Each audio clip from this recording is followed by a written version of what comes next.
સોમનાથ મંદિરના પ્રાચીન મંદિરના સ્થાને નૂતન મંદિર મહામેરુ પ્રાસાદનું નિર્માણ થયું છે. અહીં કોતરણી કામ પરંપરાગત છે. પ્રવેશન માર્ગ પર ગૌરી પુત્રોની મૂર્તિઓ દ્રશ્યમાન થાય છે. વામ પક્ષે કાર્તિકેય અને યામ પક્ષે ગણેશજી બિરાજમાન છે. ઉપર ઘુમ્મટમાં સુંદર શિલ્પકાર્ય થયું છે.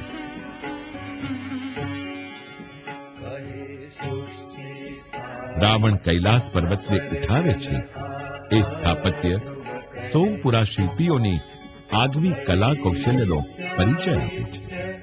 જે ગંગાને ભગવાન શિવે જટામાં ધારણ કર્યા હતા તે ગંગાના નીર આ કુંભજળમાં ભરવામાં આવ્યા છે.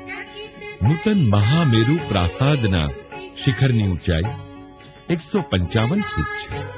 પૂર્વથી પશ્ચિમ 122 ફૂટ અને ઉત્તરથી દક્ષિણનો વિસ્તાર 115 ફૂટ છે. નવો સભા મંડપ લગભગ 55 ફૂટ ઊંચો છે. મંદિરની આગળ દિગ્વિજય દ્વારનું નિર્માણ થયું છે.